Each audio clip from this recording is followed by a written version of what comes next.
Welcome to NACTV Reads the News. My name is Cathy McGrath, and I'm one of many volunteers that help create programming for our station.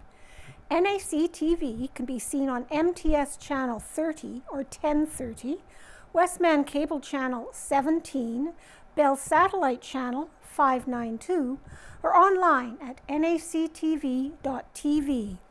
These programs are made possible by our volunteers, staff, advertisers, as well as donations made by you, the viewers. If you are enjoying your NACTV experience, please consider supporting us by either donation or volunteering. You can contact our office at 204-476-2639 or at nactv@wcgwave.ca. And today's issue of the Neepawa Banner and Press is for Friday, November 15th, 2024. And on the front, lest we forget, representatives with the Royal Canadian Legion Branch Number 23, the Ladies Auxiliary, Neepawa Cadets, and RCMP at the Remembrance Day ceremony in Neepawa. The people of Neepawa recently paused for a moment to honor those who sacrificed to protect our freedom during the annual Remembrance Day ceremony. The event was held at the Yellowhead Hall on Monday, November 11th, and saw several hundred in attendance to pay respectful tribute to those who have served. This year marks several important anniversaries for the Canadian Armed Forces, including the 80th anniversary of Canadian landing at Juno Beach on D-Day in 1944, and the 60th anniversary of the start of Canada's peacekeeping mission in Cyprus. And also pictured above on the left-hand side, scenes from Remembrance Day services held at Neepawa. Pictured left and middle, scenes from the public Remembrance Day service held at the Yellowhead Hall in Neepawa on November 11th. Pictured far right, on November 6th, an early service was held in the recreation room at Kinsman Courts 2. This was a first-time event and was well attended by the residents. Also pictured here are scenes from the Remembrance Day services held at Kelwood and Gladstone. Left, Kelwood Legion Hall was pretty much a full house on November 11th for their annual Remembrance Day service. Those pictured are Dave Winthrop, who led the service, Connor Dick, who played the last post on trumpet, and guest speaker, Royal Canadian Navy veteran Blair Gilmore. The service included laying of wreaths, presenting membership awards, and a time of food and visiting. Above, a Remembrance Day service took place in Gladstone on Monday in the Stride Hall, commencing at 10:15 a.m. The service was well attended and enhanced by the performance of the Pine Creek Community Band under the direction of Sean Gertson, music teacher at William Morton Collegiate Institute. And Minnedosa lifts temporary sewer restriction. Pictured, November 8th, a crew member works hard at tending to sewer services prior to the recent fix by Casper Warehan. The town of Minnedosa was able to lift temporary restrictions to its sewer usage this past weekend. The now lifted restrictions had originally been put in place on November 6th after a major equipment failure at the main lift station. The equipment affected was two pumps, which pumps sewage to the town's lagoons. The lift station runs with 3 pumps in rotation. One of the pumps had been sent away to be repaired after it malfunctioned, leaving 2 pumps. The town explained via social media on Saturday, November 9th. The 2 remaining pumps in the rotation unfortunately failed at the same time, which was the cause of the necessary call for a reduction in the use of all sewer services, such as toilets, showers, laundry, etc., while the town worked toward a temporary fix. During this time, the town of Minnedosa also had vac trucks on hand to remove sewage from the lift station and manhole, then haul it to the lagoon. Restrictions were lifted as of Monday, November 11th, after a temporary fix was able to be made. The emergency pump arrived late last night and was successfully installed, said the town of Minnedosa via social media that day. The lift station will be continuously monitored. Thank you everyone for doing your part to reduce the usage during the past week. The town of Minnedosa's emergency alert system, Connect, was also used to send out alerts via text, phone call, and email to provide alerts to its residents throughout the process. The Neepawa Banner and Press reached out on the morning of November 12th for any additional comments and for information that might be available following the fix, but was unable to hear back prior to the paper's print deadline. The Yellowhead Centre is revising its board structure. The volunteer-run facility hosts its annual general meeting by Owen Devereaux. Slight changes are being made to the overall structure of the Yellowhead Centre's volunteer board. During the Yellowhead's annual general meeting, AGM, on Tuesday, November 12th, an amendment was brought forward and approved. The new format for the board will be as follows. There'll be 4 elected positions on the board, made up of a president, vice president, secretary, and treasurer. There will also be 4 positions set aside for government representatives from the town of Neepawa, RM of Rosedale, RM of North Cypress Langford, and the RM of Glenella Lansdowne. Those positions will be filled directly by the municipalities. If they choose to leave the post vacant, it will not count towards a quorum for any board meetings or have a vote until the position is filled. 4 contracted user groups with the Yellowhead will receive a position on the board. Those groups are Neepawa Minor Hockey, Neepawa Figure Skating Club, Neepawa Gymnastics, and the Neepawa Titans Hockey Club. Similar to the municipalities, those positions will be filled directly by the user groups and fall under the same regulations towards a quorum if they choose not to send a representative. There will also be up to 3 spaces on the board for members at large, which consists of groups that do not have contracts in place with the Yellowhead, for example, the NACI Tigers hockey team and the Neepawa Farmers Hockey Club. There will be a weighted voting structure in place, with the elected positions and municipalities counted as 2 votes, while the user groups and members at large each account for 1 vote. A quorum for the new board will be at 50% plus 1 of seats filled. The Yellowhead Centre will be forwarding letters to the municipalities and alerting all user groups of the changes and giving them time to decide upon a representative. The new board structure will take effect January 1st. The AGM also featured a review of the financial statements and update on the facility's long-term outlook. For the fiscal year ending on August 31st, the Yellowhead Centre ran a year-end loss of $61,067. Total income for the year was $524,138.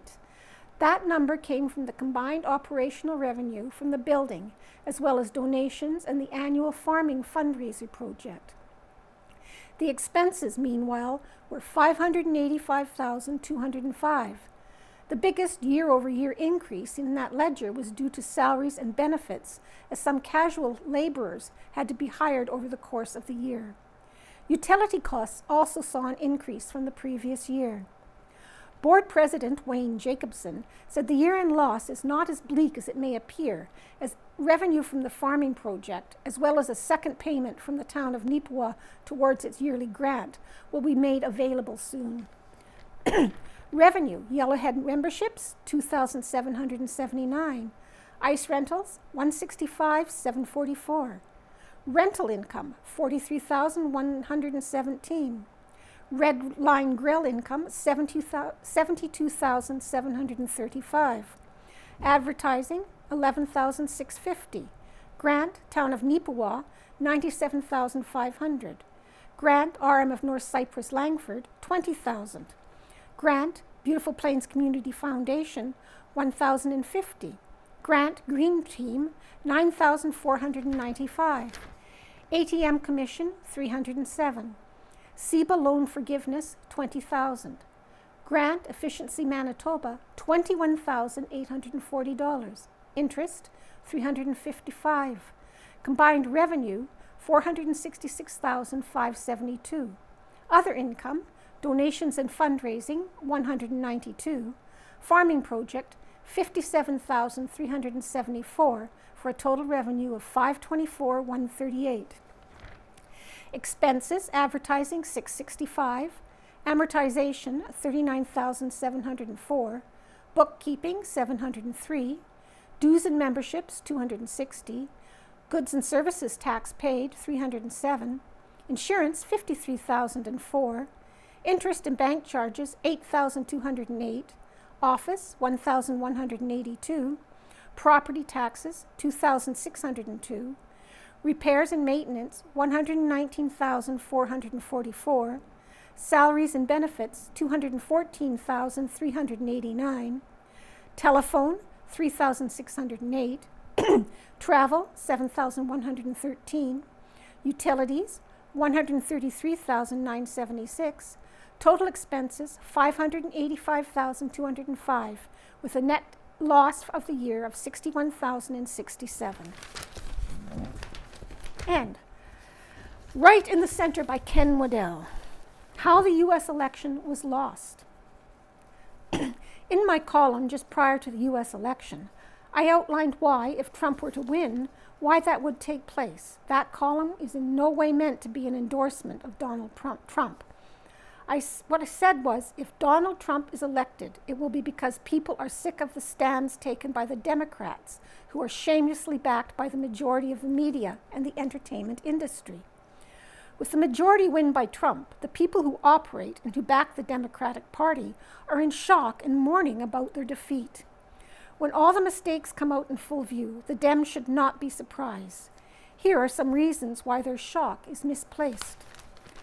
Most of Kamala Harris's previous election campaign experience was in California, a place where the majority of people think like she does. She was not battle-hardened. With that battle experience, Harris did not get a high level of comfort and experience with handling media interviews. She was invisible for much of the campaign, and it left voters not knowing who she was and what she believed. She refused to illustrate how she would do things differently than Joe Biden. That, and the fact that it's very difficult to be an incumbent and claim you are going to make big and needed changes. People asked the obvious question, and that was, why didn't you change things when you had the chance?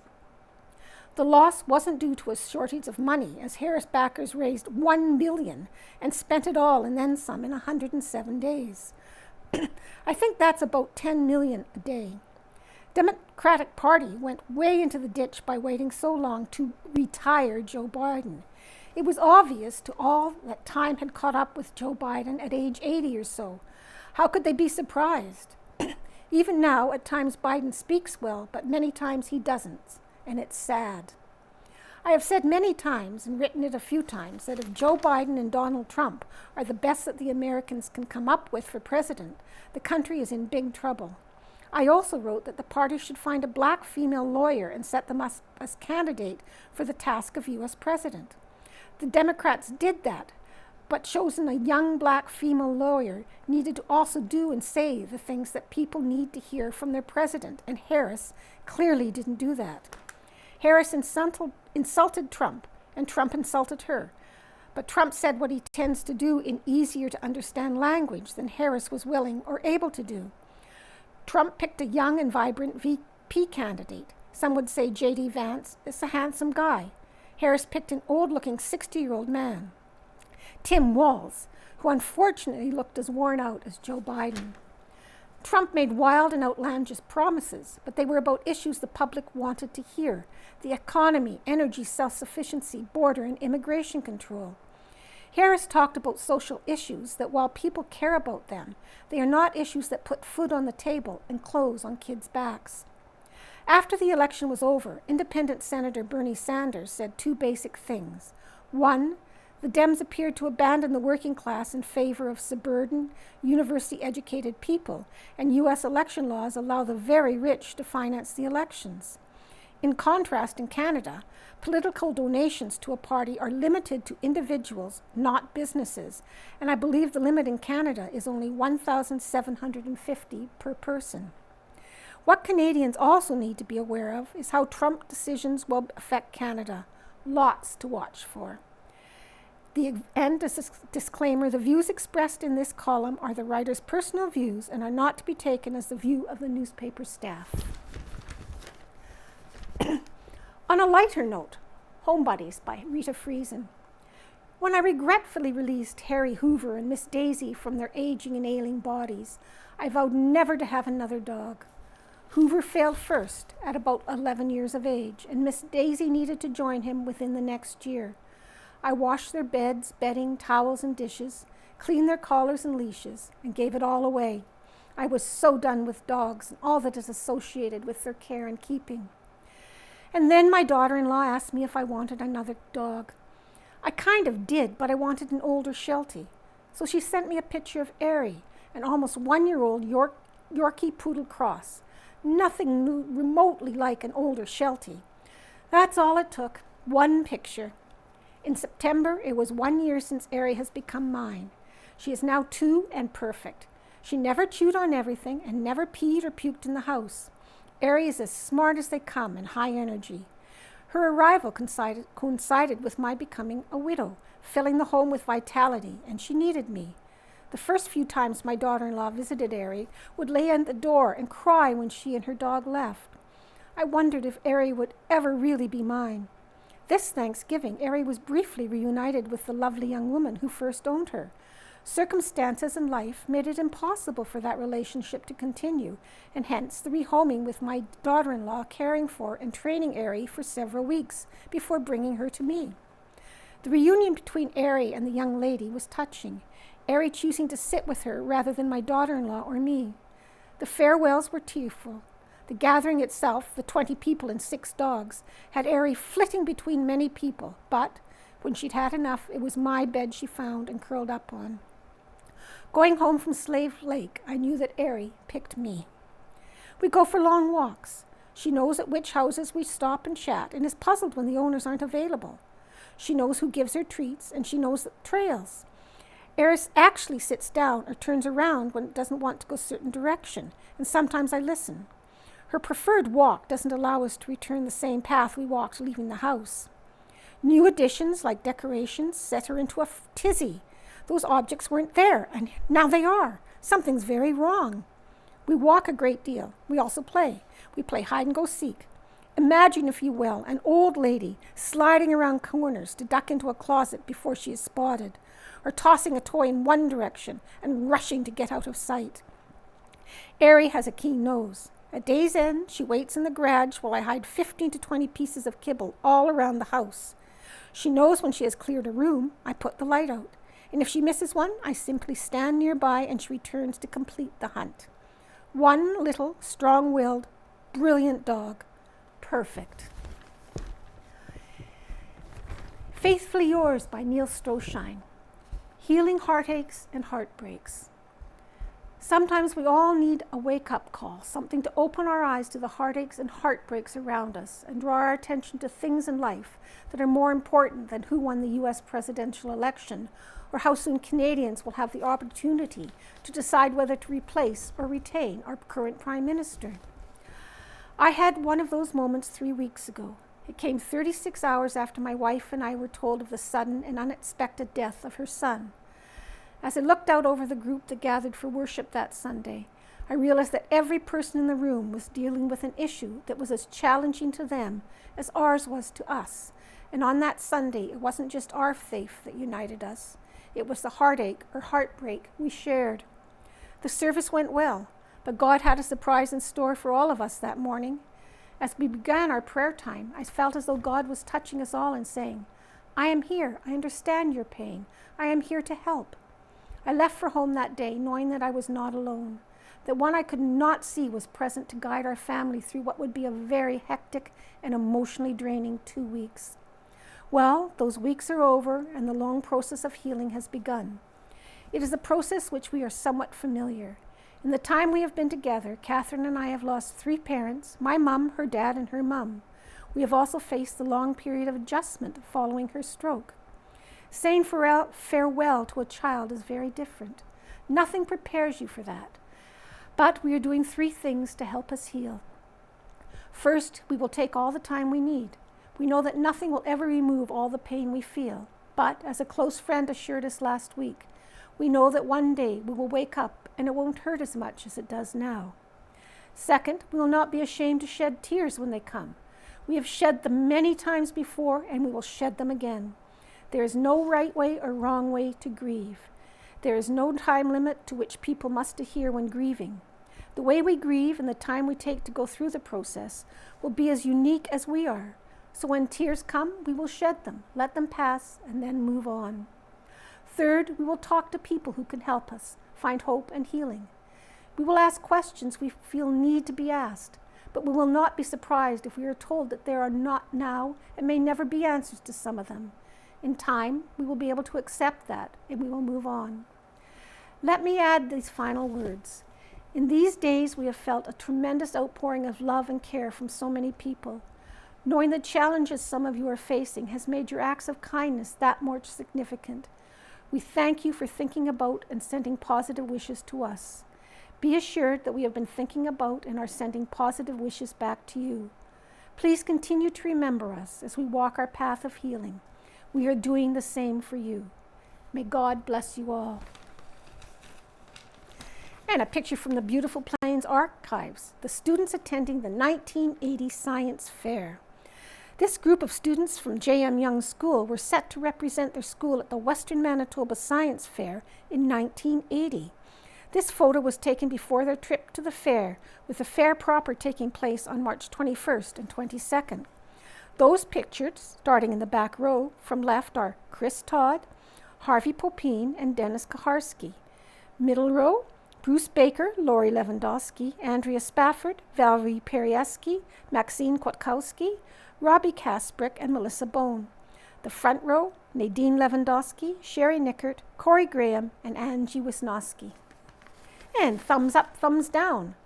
Thumbs up to all who volunteer, especially organizers of Remembrance Day services and the Gladstone Legion Color Guard who attends the school's Remembrance Day services. From Robert Smith and Edrins. And Beautiful Plain Museum's history, scenes from Franklin. Although the dates are not listed with these photos, they may be of interest to readers of the Neepawa Banner and Press. Each of these buildings, both above and below, were pictured at Franklin sometime in the past. The top photo, the old CPR station. Above, a view of the Franklin curling rink, and below, the Franklin Memorial Hall.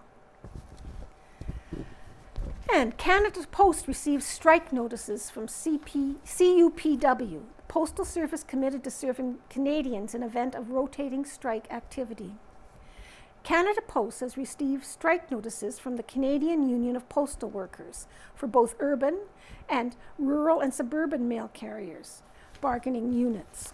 The notices indicate that CUPW will be in a legal position to begin strike activity on November 15th at 12:01 a.m. Eastern Time. In the event CUPW initiates rotating strike activity, Canada Post intends to continue delivering for the Canadians and Canadian businesses while working to reach negotiated agreements. However, the ongoing possibility of a labor disruption has been significantly eroding Canada Post volumes and escalating the negative financial impact on the company. Canada Post has notified the union that unless new agreements are reached, the current collective agreements will no longer apply as of Friday.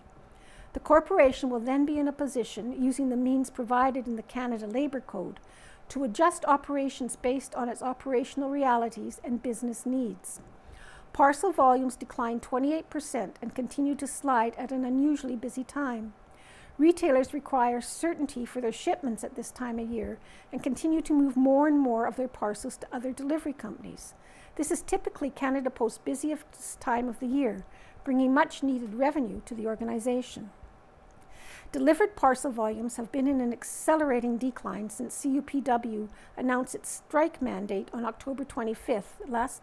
Last week, Canada Post parcel volumes declined by 28% compared to the same week of the previous year. That represents 1.3 million parcels, or more than a day's worth of delivered parcels at this time of year, that went to competitors instead of Canada Post.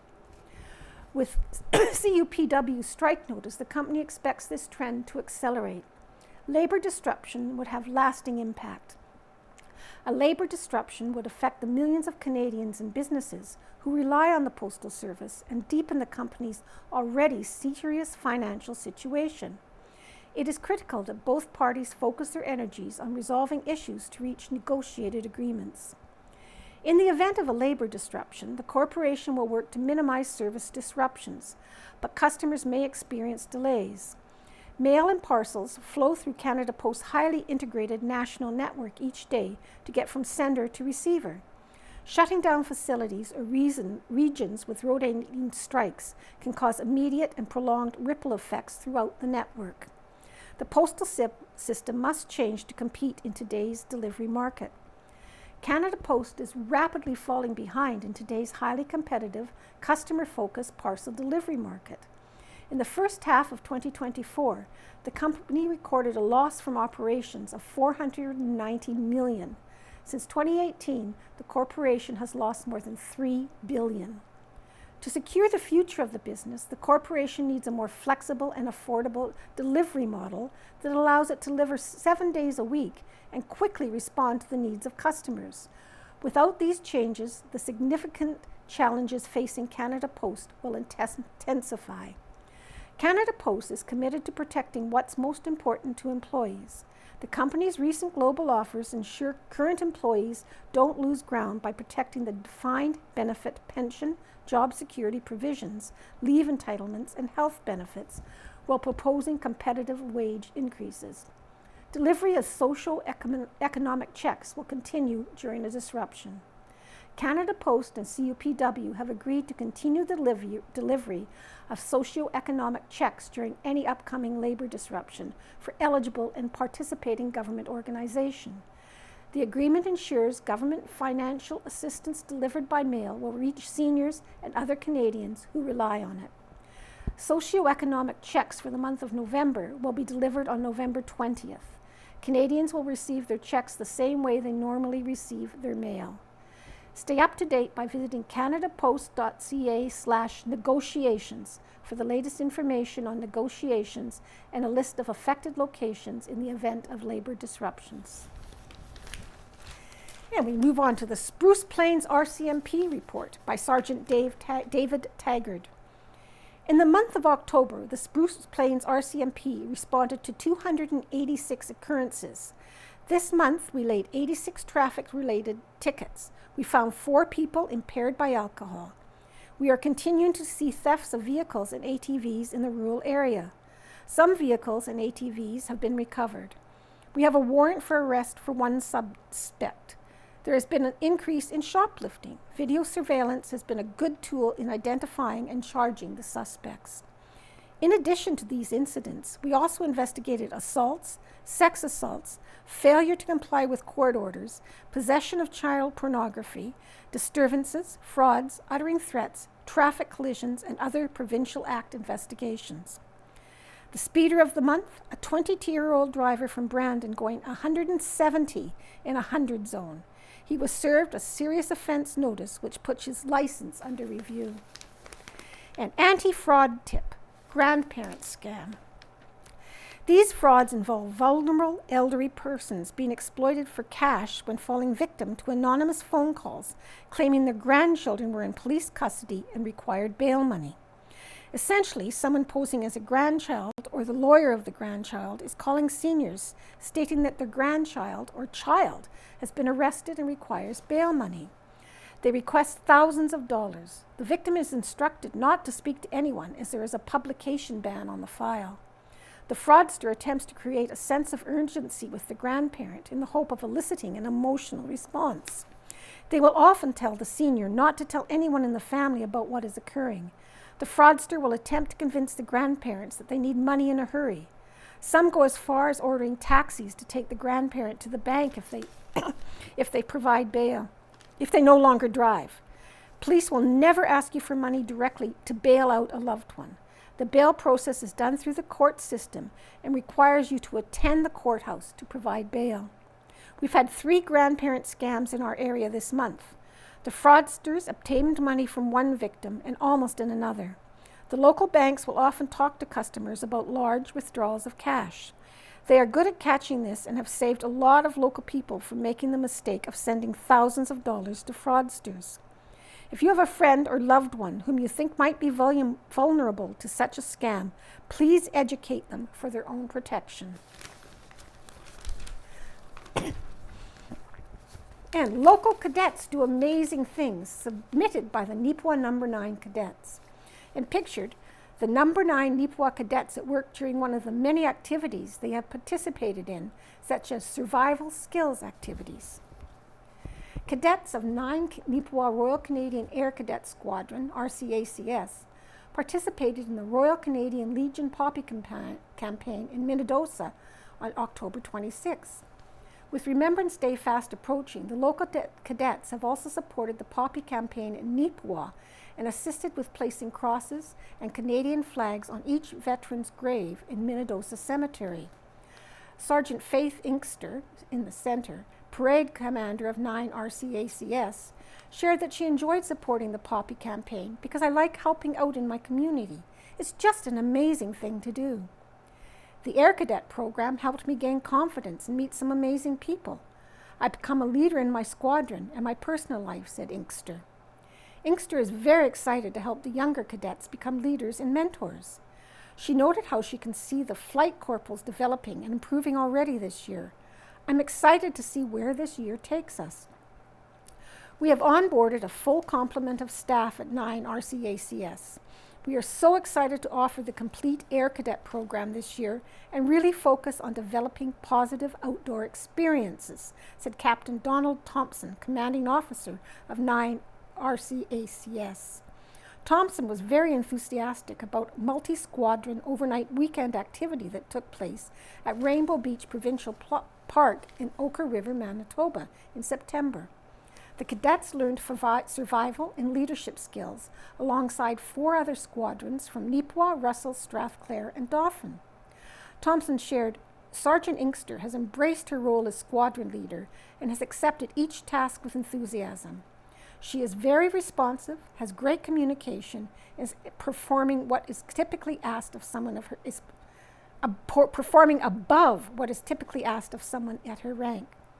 Inkster encouraged other local youth to join the squadron because you can meet so many new people, gain new friends, learn new skills, see new places, and learn more about yourself and your community you are in.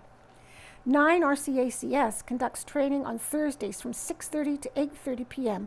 at the Royal Canadian Legion Branch 23 Hall, located at 425 Brown Avenue in Neepawa.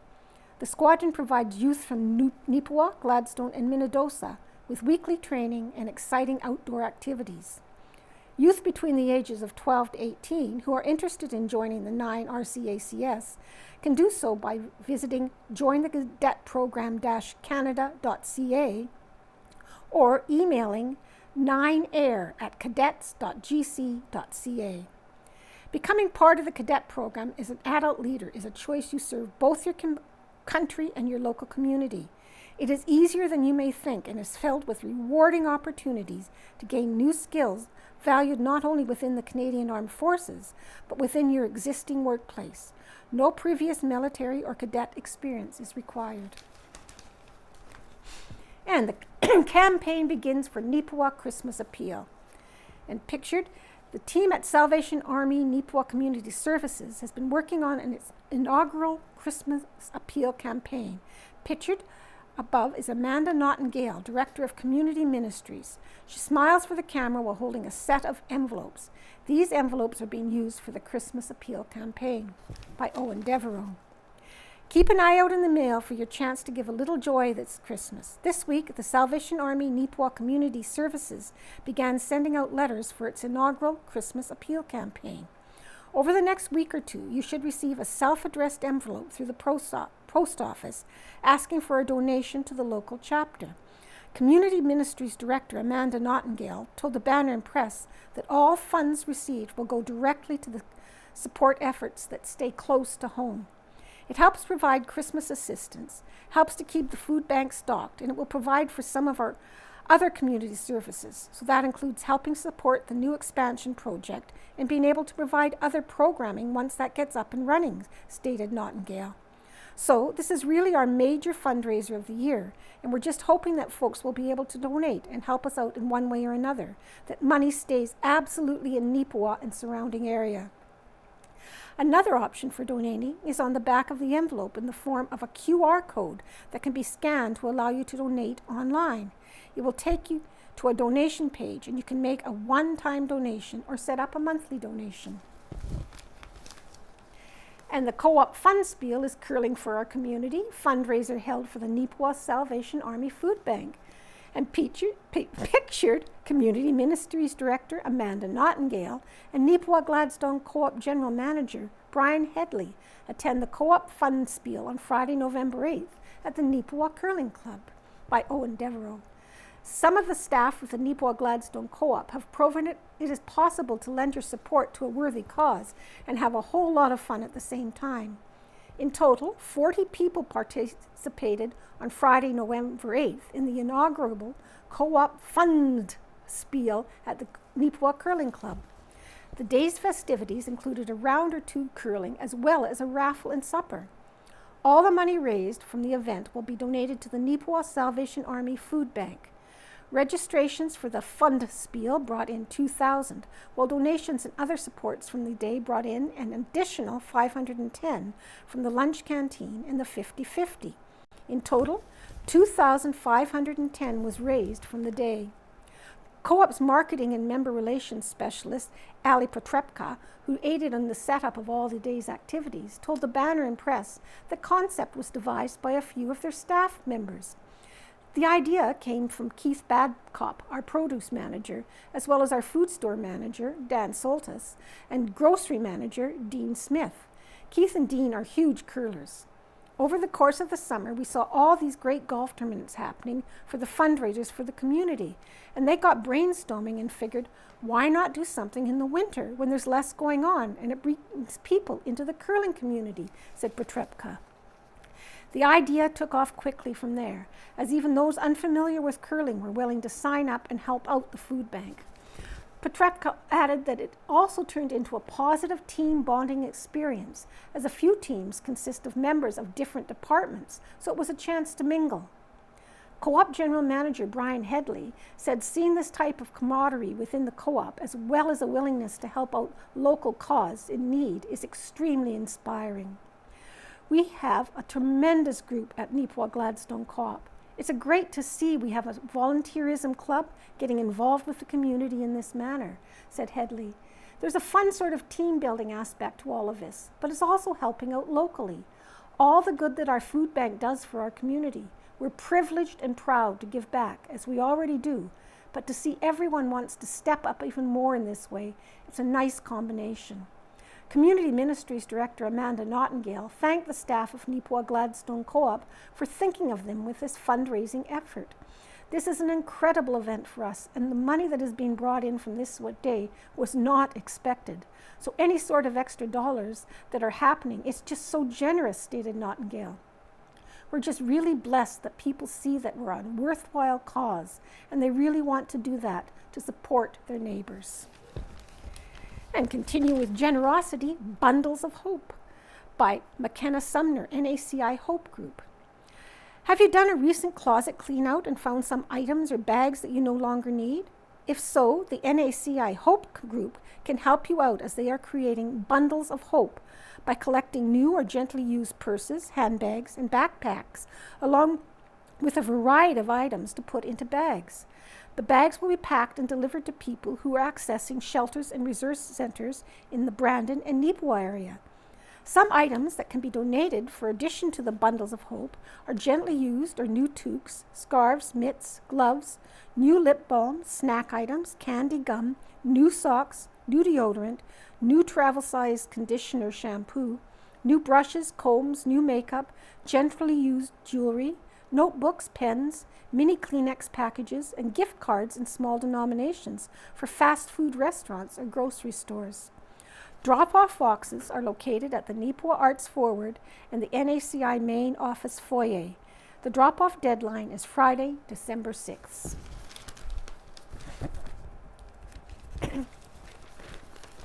And moving on to sports. Tara McCarty wins 2024 Sportsperson of the Year by Owen Devereaux. In pictured, 2024 Sportsperson of the Year, Tara McCarty poses with Mary Ellen Clark. When it comes to giving back to her community, Tara McCarty's mindset on the matter could be pretty easily summed up with the phrase, lead by example. That phrase was very appropriate because the examples of leadership that Tara sets today were previously set for her by some of Neepawa's most notable women. On Saturday, November 9th, Tara McCarty was honored with the 2024 Anne Kaharski Memorial Sportsperson of the Year Award. The award is presented every year during the Neepawa Sports Dinner at the Yellowhead Centre. McCarty was singled out for this year's honor due to her commitment to aiding in the organization of several local sports and events. Along with her co-role of Bellet Coordinator for the Neepawa Titans, McCarty also volunteers for Neepawa Minor Hockey as a tournament coordinator.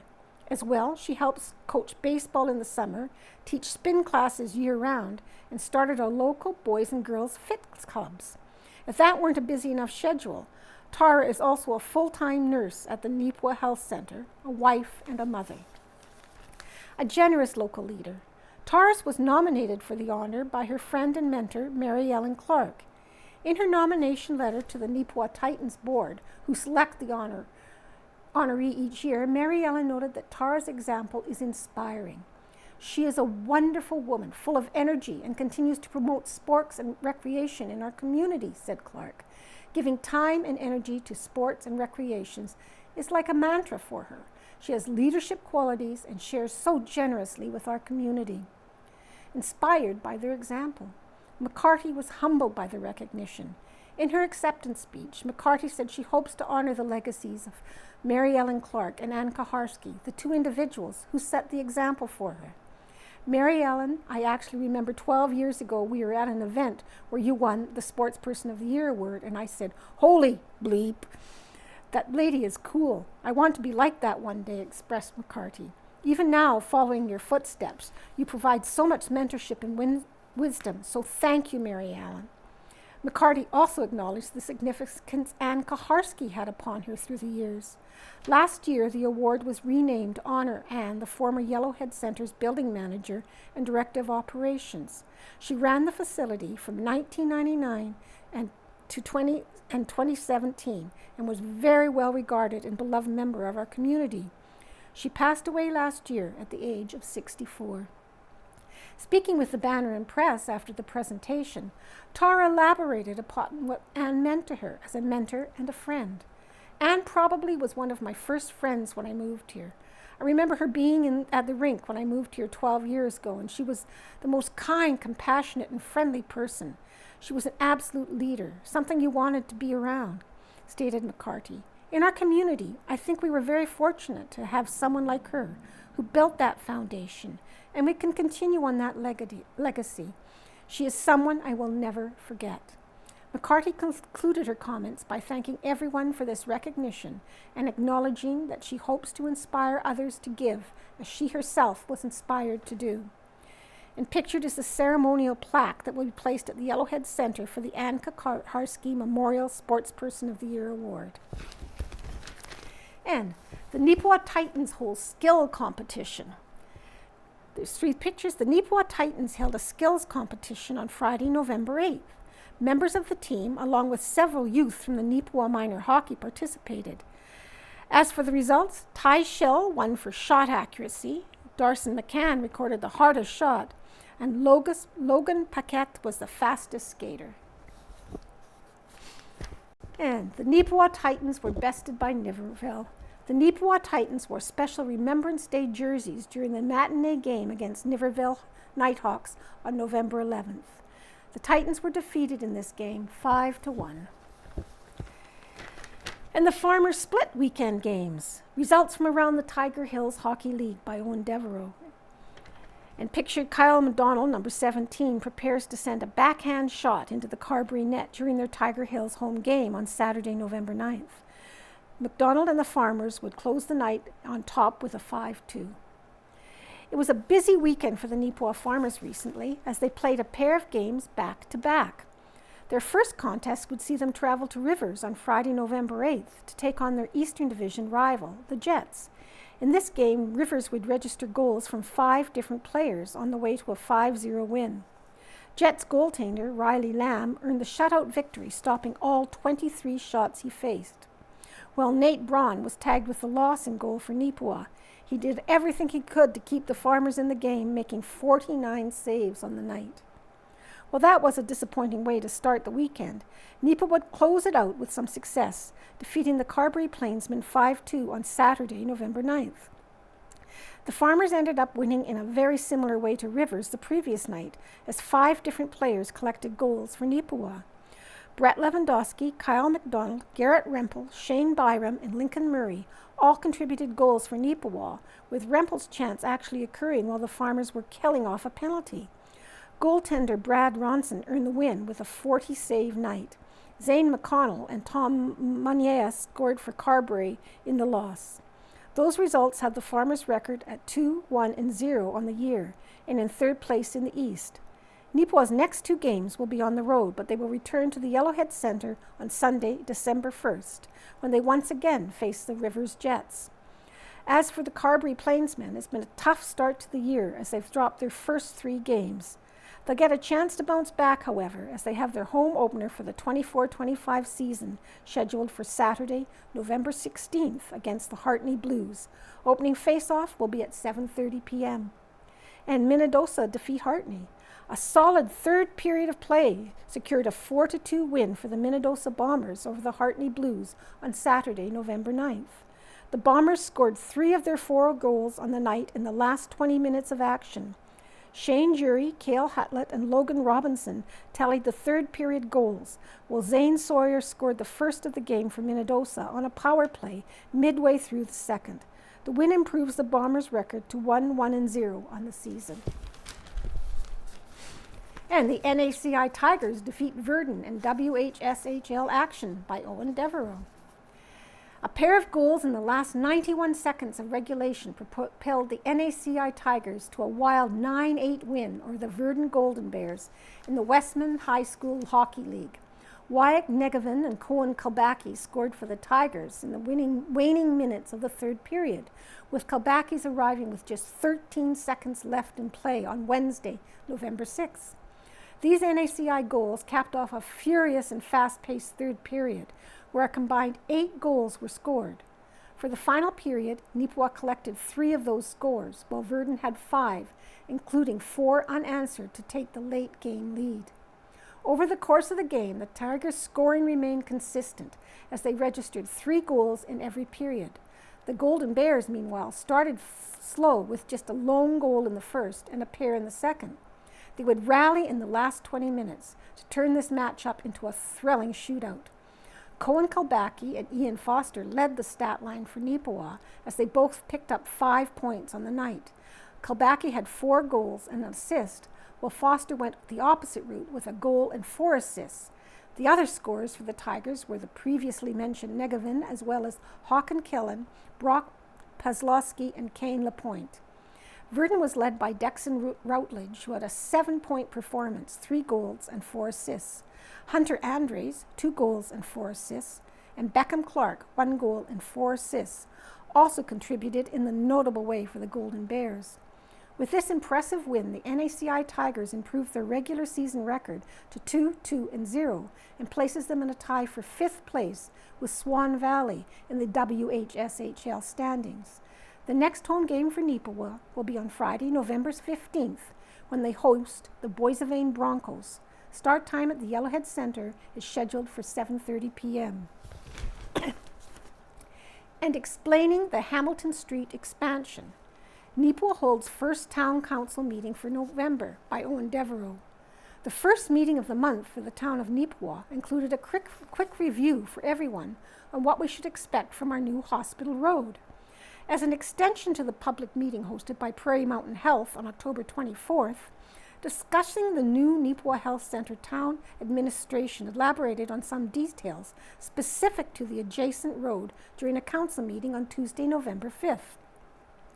The Hamilton Street extension will connect to the existing road and feature a roundabout traffic circle.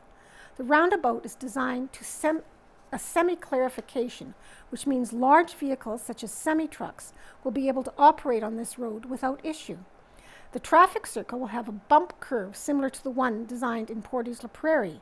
It is designed in such a way that as wheels can go over the curve without incident. A new road connecting to number 16 highway will also be installed and connects to the circle. It's not going to be a dangerous intersection. We're going to have a protected turns, in, out, merge, acceleration, deceleration lanes. Though there are some big upgrades planned for 2025, said Manager of Operations Denise Aket. Mayor and Councillor upgrades. Mayor Brian Headley provided an update on a Provincial Municipal Justice Advisory Committee meeting held in October. The gathering consisted of municipal leaders and Manitoba Justice discussing public safety and the influx of rural crime incidents. As well, Headley shared details on the introduction of the Community Safety Officers Program. This project sees safety officers work in collaboration with the regular police members to enhance public safety by implementing crime prevention strategies and initiatives. It is being currently operated in Portage la Prairie and Thompson. Addition discussion looked at the purchase of body cams for RCMP officers, the tightening of rules for purchasing machetes or long blade items, and current collective bargaining with RCMP in Manitoba. Closer to home, Headley noted that in a recent meeting at Evergreen Technologies, a new landfill cell has been completed at a cost of around $800,000. With that, it is a good time to remind everyone to watch out for the contamination of recycling materials with standard garbage. Garbage going to the blue bins creates a greater cost for everyone.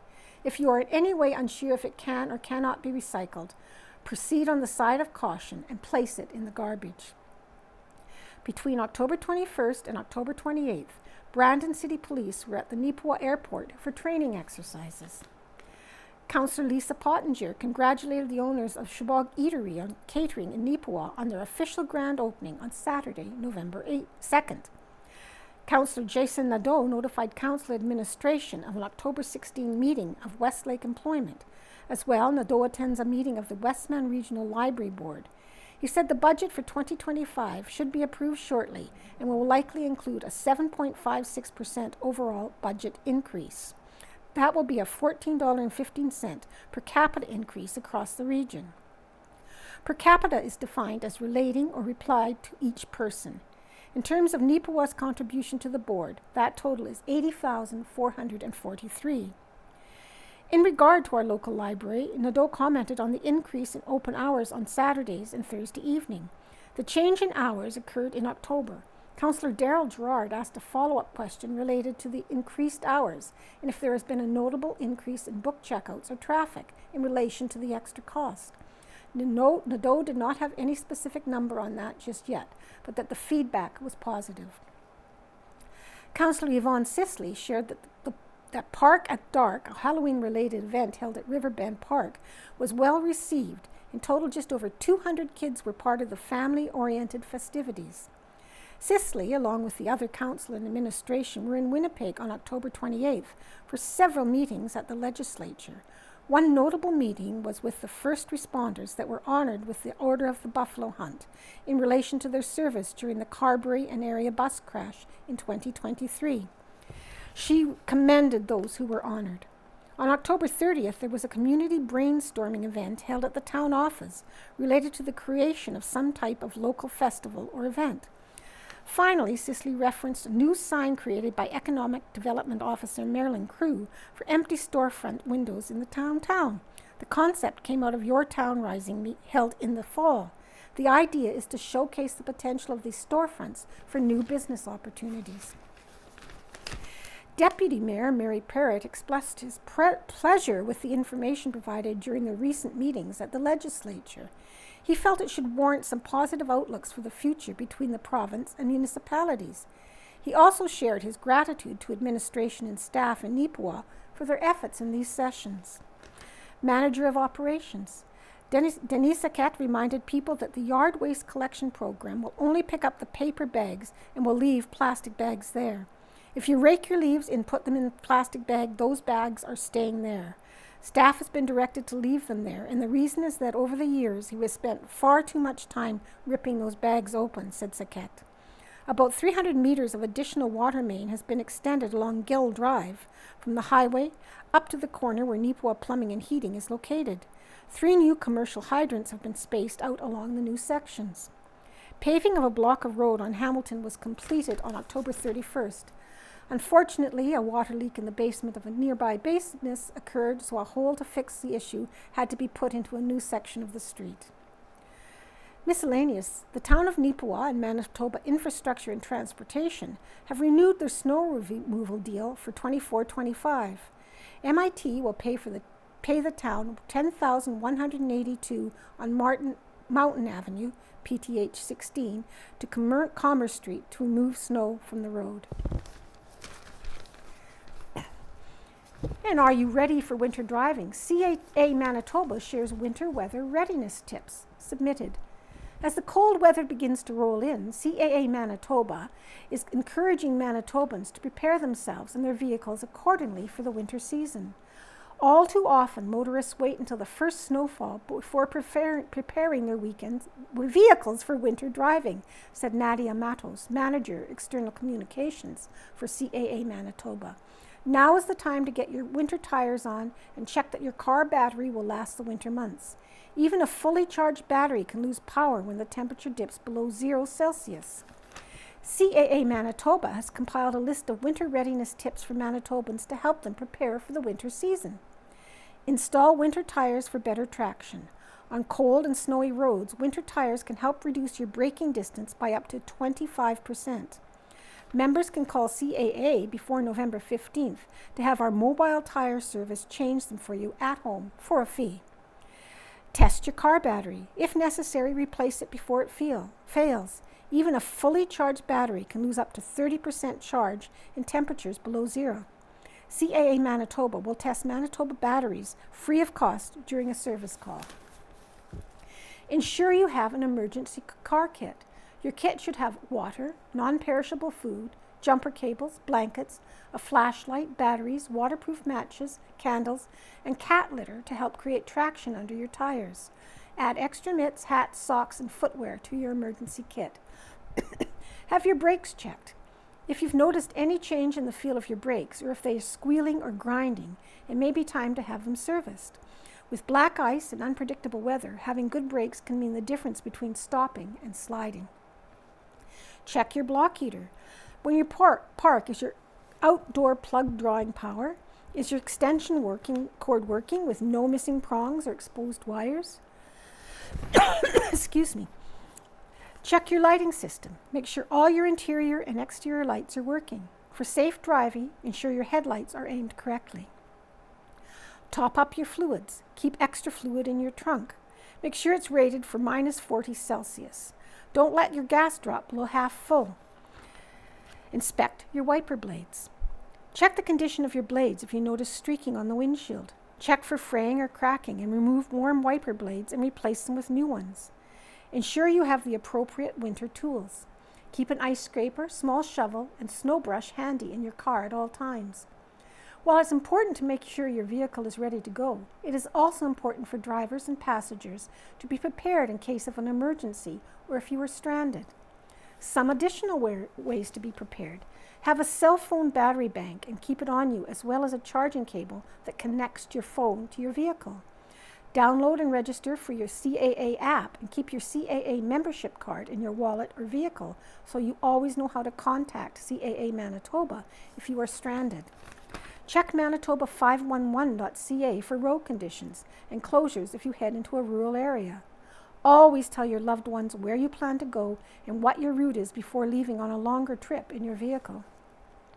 Member safety is always our top priority at CAA Manitoba, said Matos. There's no better time than the present to ensure you, your loved ones, and your vehicle are ready to drive safely this winter season. For more information about driving safely in winter conditions, please visit our Safe Winter Driving page at caamanitoba.com. An opinion, The Elephant Sneezed by Cam Dahl.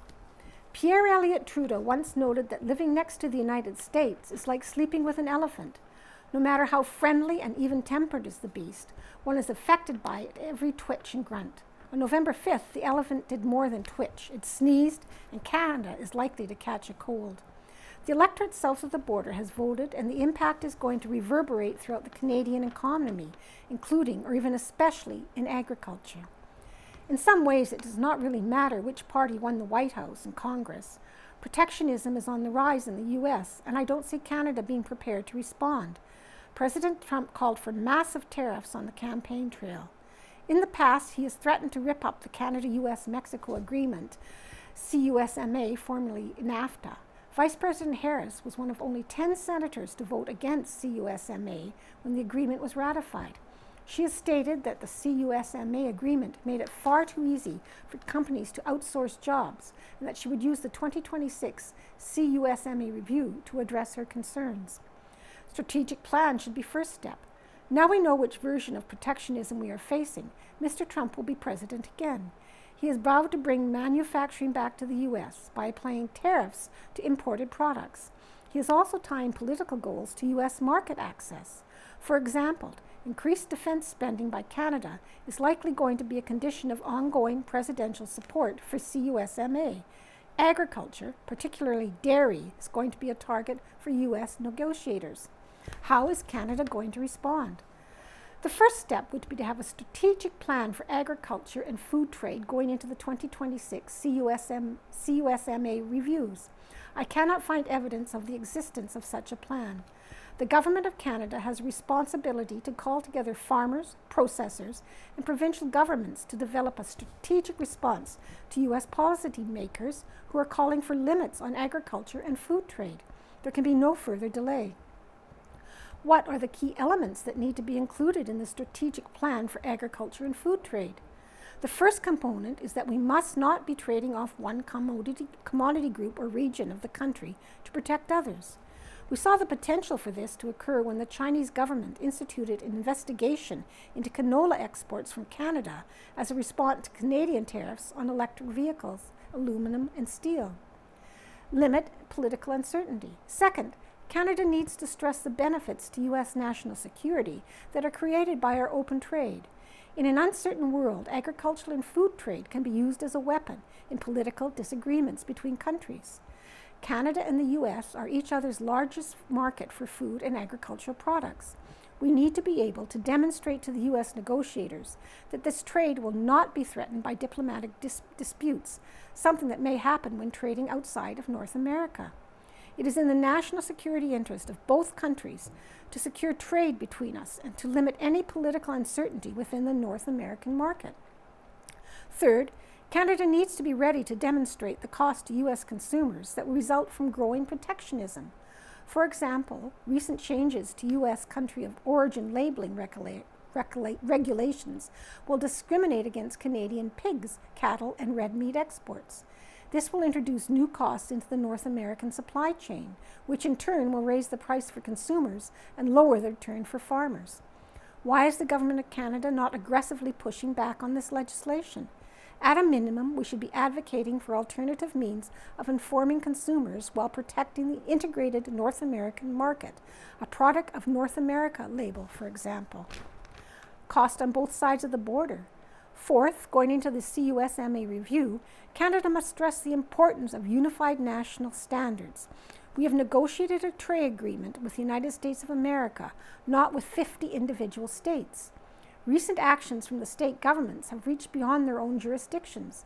For example, Proposition 12 in California not only sets out the conditions under which animals will be raised in the state, but imposes conditions on other jurisdictions, including Canada. Other states are contemplating similar measures.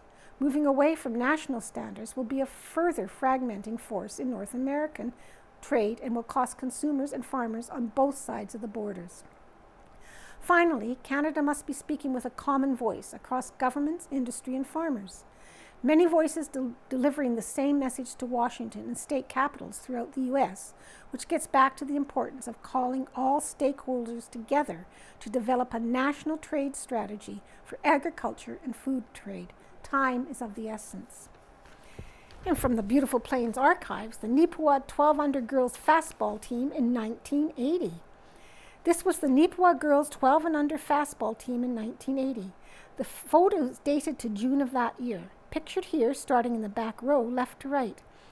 Crystal Van Buskirk, Connie Kynes, Jody Brown, Nasa Fulford, Marge McKelman, Jody Nesbitt, Shelley Jessen. Front, Jackie Clark, Cathy Urix, Corin Kynes, Patty McKelman, Myrna Johnson, and Elaine McCracken. Also pictured is Coach Don Urix. One individual is missing. That would be Coach Lorna Kynes. And finally, the Kids Scoop page this year is focused on the gift of reading. There are all sorts of games and word searches and puzzles for kids to play with. So that concludes the banner and press for Friday, November 15th. I hope you enjoyed.